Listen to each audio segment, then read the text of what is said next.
শুক্রবার ইরানে পারমাণবিক স্থাপনা সহ বেশ কিছু সামরিক বেসামরিক কাঠামোতে হামলা চালিয়েছে ইসরায়েলের ভাষ্য, তারা ইরানের পারমাণবিক ও সামরিক স্থাপনায় হামলা চালিয়েছে।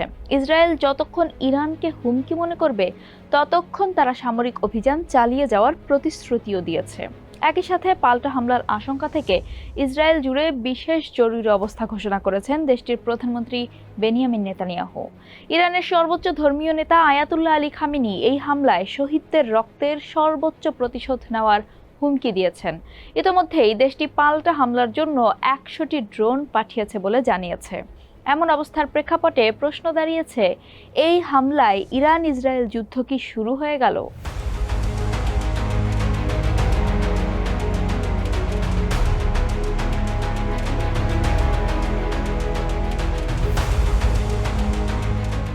ইসরায়েলের সেনাবাহিনী জানিয়েছে, ইসরায়েলি যুদ্ধবিমানগুলো ইরানের বিভিন্ন এলাকায় পারমাণবিক স্থাপনা সহ ডজন খানেক সামরিক লক্ষ্যবস্তুতে হামলা চালিয়েছে। অপরদিকে টাইমস অব ইসরায়েলের খবর হলো ৫ ধাপে শতাধিক লক্ষ্যবস্তুতে হামলা চালানো হয়েছে।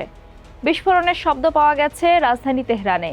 ইরানের রাষ্ট্রীয় টেলিভিশনের খবরে বলা হয়েছে, শহরের পূর্বাঞ্চলে ইরানের অভিজাত রেভলিউশনারি গার্ডের একটি গুরুত্বপূর্ণ স্থাপনায় আগুন ও ধোঁয়া দেখা গেছে।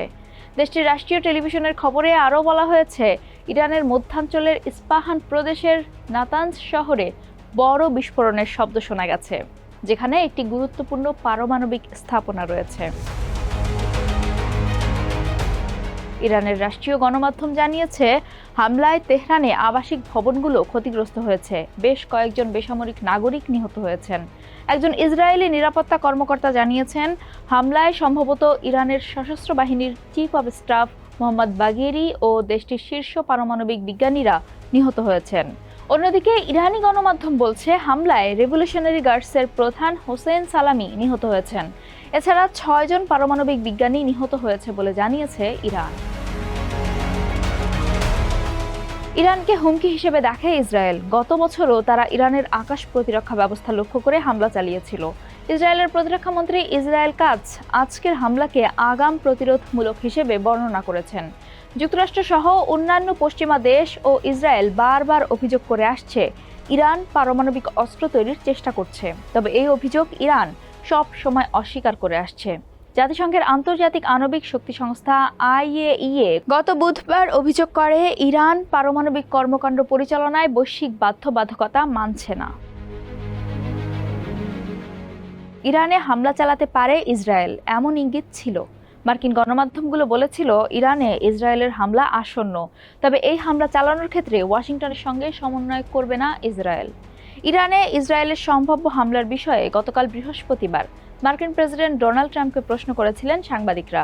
জবাবে ট্রাম্প বলেছিলেন, হামলা অত্যন্ত নিকটবর্তী এ কথা তিনি বলতে চান না, তবে এমন কিছু খুব সম্ভবত ঘটতে পারে বলে তার মনে হচ্ছে। ইরানের পারমাণবিক কর্মসূচি নিয়ে ওয়াশিংটন ও তেহরানের মধ্যকার ৬ষ্ঠ দফার আলোচনা আগামী রোববার ওমানে হওয়ার কথা। এর মধ্যেই ইরানে হামলা চালালো ইসরায়েল। ইসরায়েল সামরিক ও কূটনৈতিক সহায়তার জন্য ওয়াশিংটনের উপর নির্ভর করে। তবে আজকের হামলা ইসরায়েল এককভাবে চালিয়েছে বলে জানিয়েছেন শীর্ষ মার্কিন কূটনীতিক মার্কো রুবিও। মার্কিন পররাষ্ট্রমন্ত্রী মার্কো রুবিও এক বিবৃতিতে বলেছেন, ইরানের বিরুদ্ধে হামলায় যুক্তরাষ্ট্র জড়িত নয়। তাদের সর্বোচ্চ অগ্রাধিকার হলো অঞ্চলটিতে আমেরিকান বাহিনীর সুরক্ষা নিশ্চিত করা। মার্কিন স্বার্থের বিরুদ্ধে যে কোনো হামলার বিষয়ে তেহরানকে সতর্ক করেছেন মার্কো রুবিও বলেছেন, ইসরায়েল যুক্তরাষ্ট্রকে জানিয়েছে তারা বিশ্বাস করে এই অভিযান তাদের আত্মরক্ষার জন্য প্রয়োজনীয়। এই হামলার জন্য ইসরায়েলকে কোনো সাহায্য সহযোগিতা করেনি যুক্তরাষ্ট্র, তবে হামলার সমালোচনাও করেনি ওয়াশিংটন। তেহরানের প্রধান আন্তর্জাতিক বিমানবন্দরে উড়োজাহাজ চলাচল বন্ধ রাখা হয়েছে। প্রতিবেশী ইরাক পুরোপুরি তার আকাশসীমা বন্ধ করে দিয়েছে।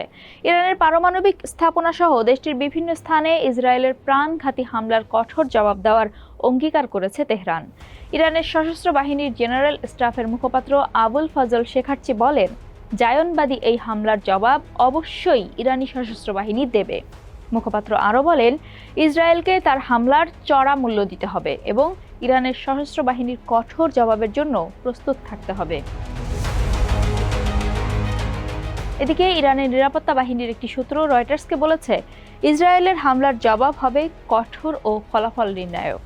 হামলা কি অত্যাসন্ন জানতে চাইলে একই সূত্র বলেছে, ইরানের প্রতিশোধ কেমন হবে তার বিস্তারিত নিয়ে সরকারের উচ্চ পর্যায়ে আলোচনা চলছে। ইসরায়েল সতর্ক করে বলেছে, ইরান যে কোনো সময় পাল্টা হামলা চালাতে পারে, তাই ইসরায়েল জরুরি অবস্থা ঘোষণা করেছে। ইসরায়েল তার আকাশ সীমাও বন্ধ করে দিয়েছে। হোয়াইট হাউস জানিয়েছে, ট্রাম্প তার নিরাপত্তা প্রধানদের নিয়ে বৈঠকে বসবেন। যুক্তরাষ্ট্রের একজন শীর্ষস্থানীয় ডেমোক্র্যাট এই হামলার সমালোচনা করেছেন। মার্কিন সিনেটের শীর্ষ ডেমোক্র্যাট ও সিনেটের আর্মড সার্ভিসেস কমিটির সদস্য জ্যাক রিড বলেছেন, ইরানের বিরুদ্ধে ইসরায়েলের হামলার উদ্বেগজনক সিদ্ধান্তটি আঞ্চলিক সহিংসতার জন্ম দিতে পারে। ইরানে ইসরায়েলের হামলার ফলে তেলের দাম 6% পর্যন্ত বেড়ে গেছে।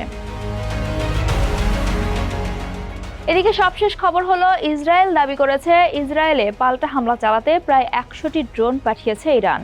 ইসরায়েলি সামরিক বাহিনী আজ শুক্রবার এই তথ্য জানিয়ে বলেছে, তারা এসব ইরানি ড্রোন ভূপাতিত করতে কাজ করছে। ইসরায়েলি সামরিক বাহিনীর মুখপাত্র ব্রিগেডিয়ার জেনারেল এফি ডেফরিন সাংবাদিকদের বলেন, ইসরায়েলের ভূখণ্ডের দিকে প্রায় 100টি ড্রোন পাঠিয়েছে ইরান, যেগুলো আমরা প্রতিহত করার চেষ্টা করছি।